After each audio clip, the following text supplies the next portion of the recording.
Barney Frank wasn't the first member of Congress to come out of the closet, but he was the first to come out voluntarily. This was 1987.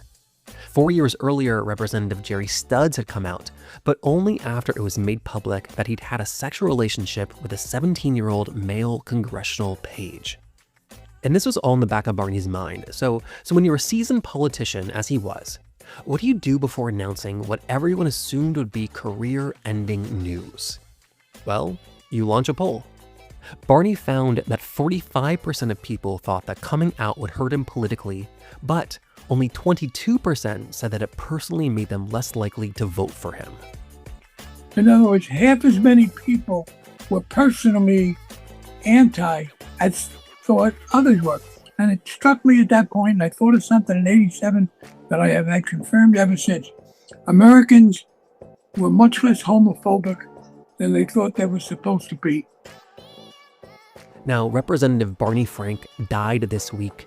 He was 86 years old. He'll be remembered as the central architect of the Dodd-Frank Wall Street Reform Act. This was a massive overhaul of financial regulation in the US. And while he'll also be remembered as a real trailblazer who did a tremendous amount of good for the LGBTQ community, many still view his 2007 decision to strip the Employment Non-Discrimination Act. This was an early predecessor to the Equality Act. Many view his decision to strip it of its protections for trans people, to keep it solely focused on lesbian and gay people. That is remembered by many with real disdain. He has said that there was no way for that bill to pass with a majority vote if it included trans people, and so it was better to protect just gay and lesbian people than no one at all. That was his argument, at least. But in the end, I think it's worth noting, that bill failed anyways. Barney was a complicated and brilliant and famously feisty man, as you'll hear in our conversation, which was recorded about 2 years ago. And then just a heads up, I've been recording new interviews all winter for our Elder series, the LGBTQ Elders Project, and those will begin to be released later this month. So without further ado, I'm Jeffrey Masters, and this is LGBTQ&A with the late Barney Frank.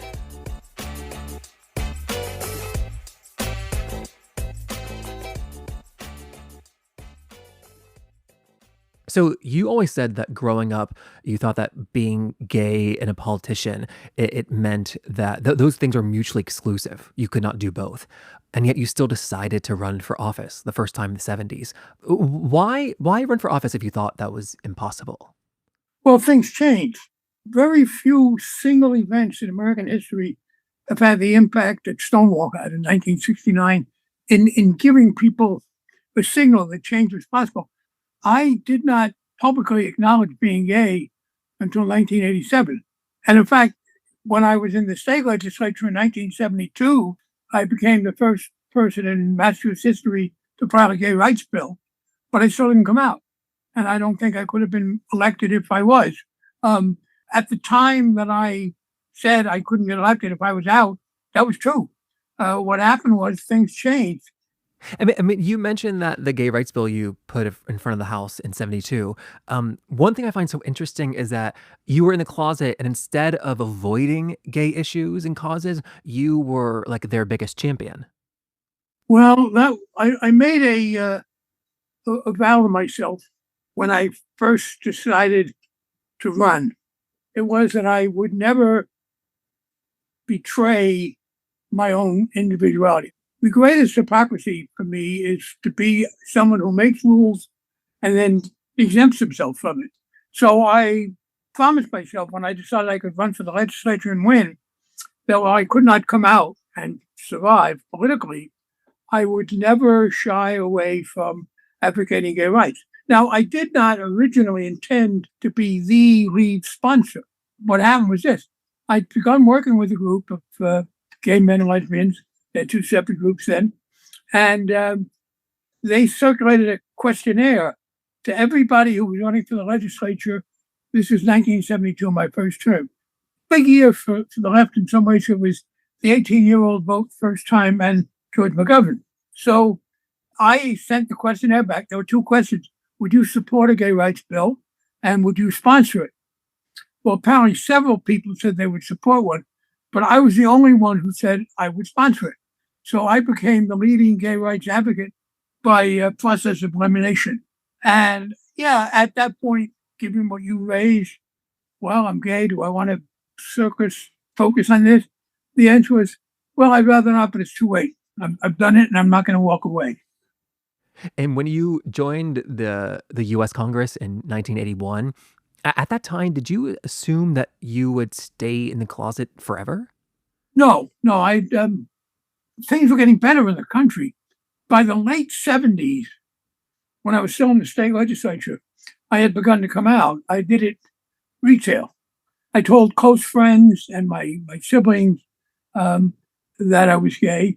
I was terribly troubled by being closeted and the restrictions that put on my personal life. I really didn't want to live like that. And I would go to parties that we had celebrating some advance in gay issues. And then everybody would make speeches and have fun. And then the dancing would start and I'd go home alone. And that got to me. So I decided I would run for one more term in the state legislature.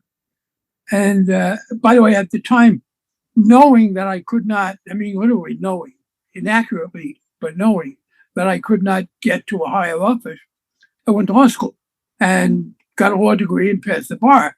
So I then said, here's my plan. I talk a lot to myself, as you can see here. I will graduate from law school, pass the bar. I will practice law, but I will also be coming out and be an advocate. And so that's what I was planning on until on a Sunday afternoon in 1980, I got a phone call from the then wife of a good friend of mine, Margie Siegel was her name. And she said, did you hear that Father Dryden wasn't running? And so I decided to run for Congress. At that point, however, the coming out process stopped. And I remember calling my brother-in-law. I called my sister and brother-in-law, and he answered the phone. I said, well, we just heard a closet slamming because I was not coming out again.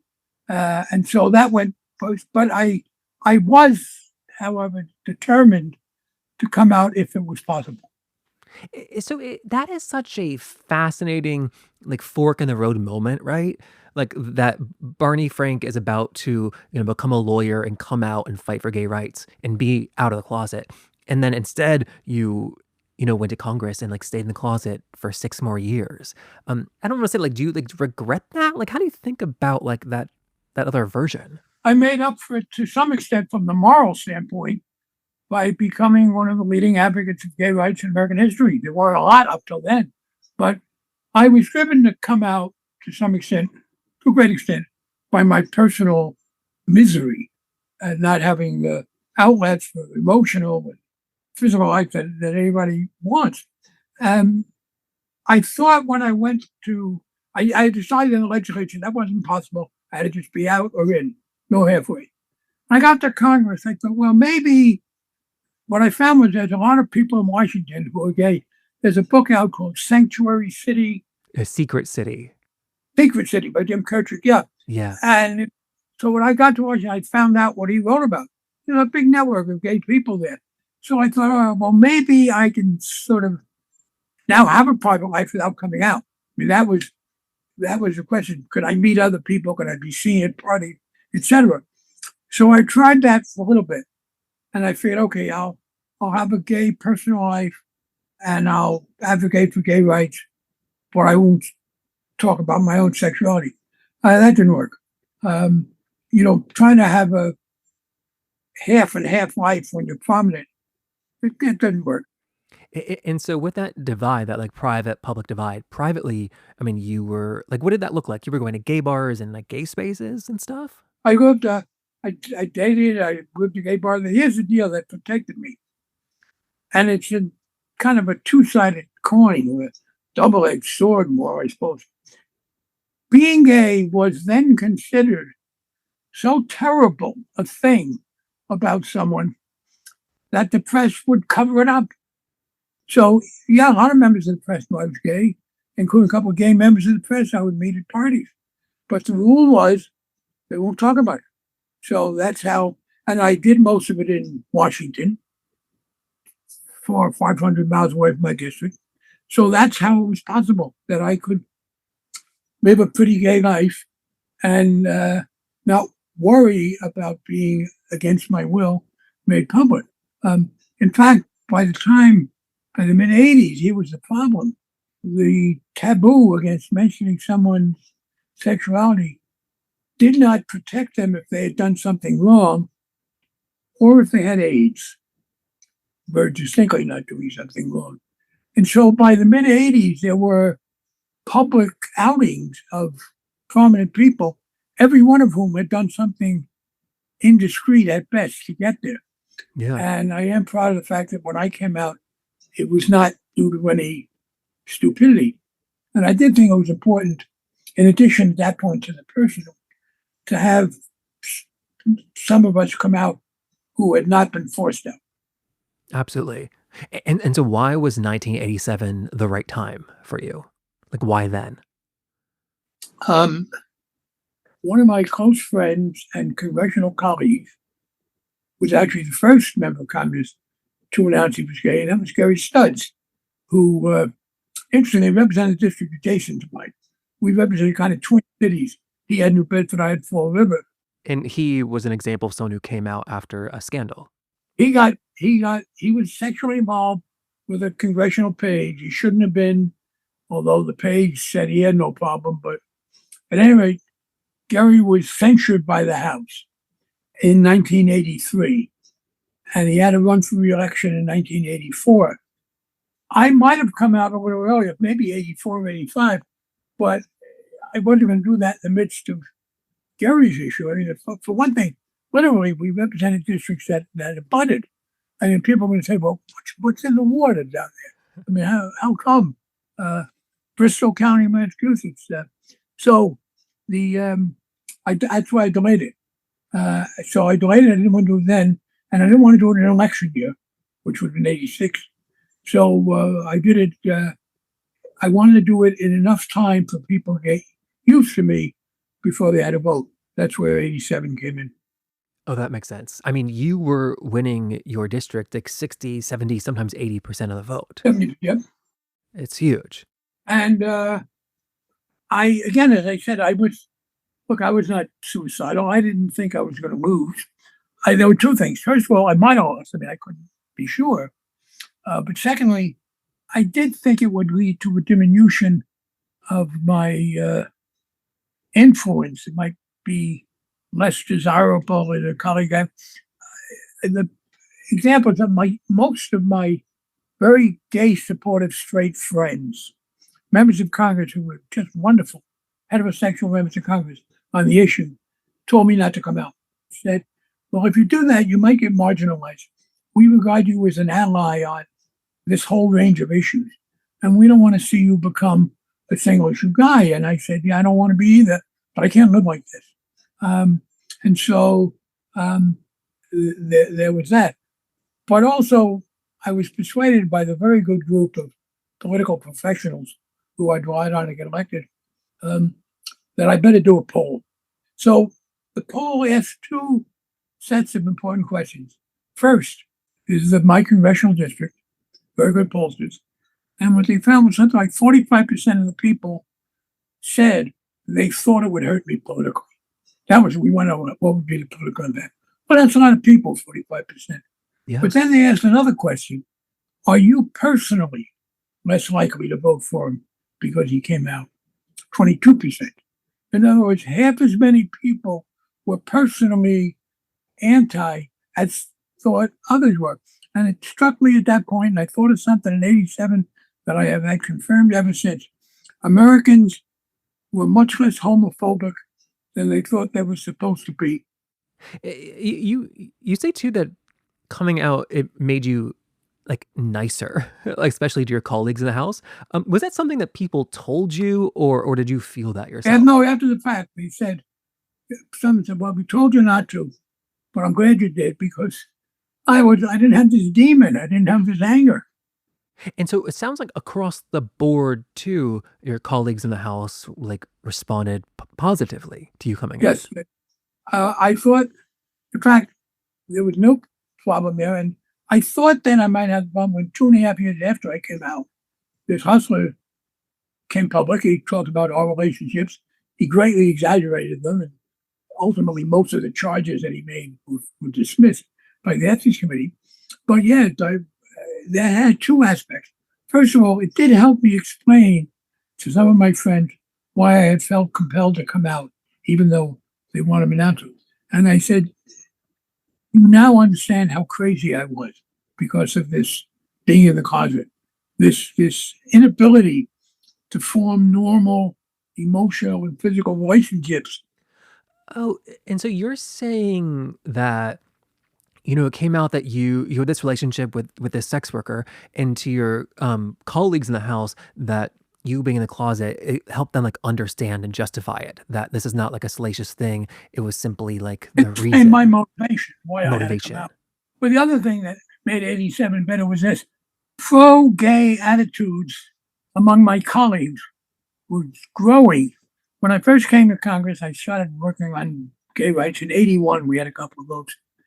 And yeah, we would have maybe 30–40% of the Democrats, could maybe 35% would be supportive. But there would be a lot of people, a lot of the Democrats, even some liberal Democrats, some moderate Republicans. I would ask them to vote for it. And they'd say, gee, pal, they didn't know I was gay, but you're right. Nobody should be prejudiced against these people. That's wrong. But it's not a big deal.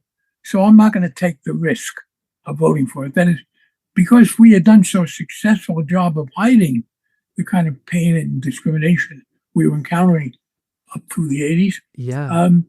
that people were able to dismiss it. Well, then came AIDS, and we had a series of votes in which the haters tried to interfere with good treatment for AIDS. So I had to lobby people.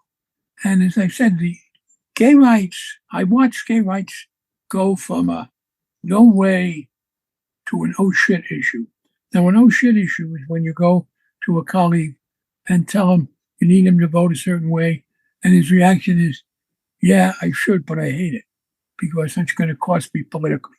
And so, for the first time in Congress, you look at the late 80s, and majorities in the House and Senate, not consistently on every issue, but on some important issues, were voting pro gay. Because now they did it, many of them gritting their teeth and ready for the vote. But it's a two-part thing. First of all, they voted that way because lives were at stake, and they couldn't rationalize taking a duck. But secondly, in the elections, it turned out, and there was a very good guy, Joe Cantor, who was working in the Library of Congress, retired as a political analyst, and on his own, off time, he did analysis of how gay rights votes affected members of Congress. It turned out not at all. So Wow. by the end of the 80s, a large number of members of Congress, unfortunately, many more Democrats than Republicans, had voted in what was interpreted as pro-gay and survived politically. Going back to AIDS, I think for most people, we think about like in New York City, like how visible was the AIDS crisis in DC? Oh, it was very visible. First of all, you had people like ACT UP. You had the quilt on the mall in Washington, although that was later. I will say the activism, some of it was misdirected. I do not think that the activism affected members of Congress. It did affect, where it had the most effect was on the private sector, in terms of getting research taken seriously. If you're a corporation, you're the chairman of a board and you run for election and your shareholders, you only get 73%, you're very worried about your job. If you're a member of Congress, you get 73%, you're very happy. Members of politicians are not as easily frightened as people in the private sector. So that was a major factor in that process. But yeah, there was a lot of publicity, and for a while, AIDS was one of the most important issues before Congress. You know, talking about like the rate of change and support for LGBTQ people, how that has transformed, accelerated in recent years, especially compared to like the progress in racial issues in the country. What do you attribute that like rate of change to? Reality, reality beats myth. The prejudice against us was made out of thin air. It was, of course, we have a whole religious tradition about sexuality, but in terms of the average person's real day-to-day life, other people's sexual orientation was a chimera, a myth. And what happened was we began to come out. And what happened was we were able to demonstrate that there was real discrimination. I mean, people testified that there was. More important, a whole lot of people suddenly realized that they had lesbian teachers and students and friends and cousins and doctors, etc. That's one difference. We made much more progress on sexuality than race. I wish we'd made more progress on race. But here's the deal. One of the reasons is that every gay or lesbian person I know has a lot of straight relatives. Very few black people have white relatives. The fact is that the gay family networks took effect. So that's why I said the coming out first and then that dissolved the myths. And politicians now, compared to when you were in Congress, like for every Democrat, like they have to be pro-gay, right? And that's been so quick. I think a lot about how like when Obama ran for president for the first time, he was not for gay marriage in that first race. Like for you, you were supporting him in the House. Like, what did it feel like to hear him like say stuff like that? Well, one of the sad parts about this is it's become very partisan. The Democrats are now overwhelmingly pro, but the Republicans sadly have become even worse. The most pro-gay Republican president we've ever had was Gerald Ford 50 years ago. And then they deteriorated on the issue ever since for a variety of reasons, the religious right and others. But with regard to marriage, I learned, I guess, from the fact that the most effective weapon we had against any gay prejudice was us, was the reality of who we were and how we acted. So when they raised the issue of gay marriage, here's the setting. There was still in America, maybe less so, a kind of a libertarian bias. That is, you're not supposed to tell other people what to do because that's what you want. So generally, when people were trying to ban gay people, what they said though was, what we wanted would have a negative effect on society. For example, with regard to gays in the military, Colin Powell, who disappointed me on that issue, said, oh no, plenty of good gay and lesbian soldiers, but it would have a negative effect on the morale of the others. And that was their argument in marriage. It's not that there was inherently something terrible about us getting married. Some of them thought that. But that if we got married, it would somehow undermine marriage in society. It was a nonsense argument. I remember saying on the floor of the House, all right, I don't understand. There's a man who loves a woman and they're happily married, and then he reads in the paper that I married a guy. Does he become like V8 juice? And he said, gee, I could have married a man. I mean, how does it work? I asked at one point the whole House, what would anybody tell me how a same-sex marriage is going to injure your marriage? And one guy could see why I didn't get up. Well, it doesn't injure my marriage. It injures the institution of marriage. And I said that argument should be made by someone in an institution. You know, we can all point to like these big victories like marriage equality or Bostock recently with employment protections. These big victories as like signs of progress. I think everyone like knows and has experienced those. But for you, like, what like personal moments have you had in your life where you like saw and like felt these changes, this like progress? When I said to my husband, he's doing a gay podcast. Hi, Jim. Hey, You say hello. how are you? I'm good. Nice to meet you. I have my appropriate shirt on today. Can you read it? Trophy husband. Yeah. You Need anything? know how I felt personally when I came of age and went to college. It was illegal for gay and lesbian people to be even a visitor to the U.S. Immigration law said no gay people can come in. The marriage, no, of course not. Sex between people of the same sex was illegal in 90+% of the country. You couldn't serve in the military. You had no protection against being fired, etc. Every one of those things has been changed. The fight has moved on now, transgender people, and there are similarities. But I really, frankly, cannot think of any gay rights issues today in most of the country. There are some states where it's a problem, but there isn't anything I want to do as a gay man or any gay man or lesbian wants to do that they're legally prohibited from doing. And I will say there's a lot more racism in the country than homophobia is there. I mean, there are like drag bans coming out, like they're like banning books, like they're starting to chip away at tiny In the things. first place, the book banning isn't just against gay people. I think book banning is a terrible idea, but it doesn't negatively affect most of us. And there is this issue with kids. And, but, well, first of all, let's put it this way in terms of progress. Do you think there are more drag shows being banned now than there were 40 years ago? But you know, it's an even greater disparity. How many drag shows there are compared to 40 years ago? With all these like attacks on in like local state houses around the trans community, trans youth, trans healthcare, it feels like we're constantly on defense. Like, is there something we could be doing in terms of like playing offense in this regard? Of course we are, because here's the deal. We're change agents. And a change agent is always going to be on the offensive. So yeah, that doesn't mean we've had 100% victory everywhere. But in every one of those issues, we've made big progress. But that doesn't mean the game's over. But we're on the 10-yard line of the other team, not our 20. Yeah, And with but I people think with that transgender, at the federal level, when I was there, we worked on people's ability to change the designation on their passports, etc. So I agree, transgender is still a fight.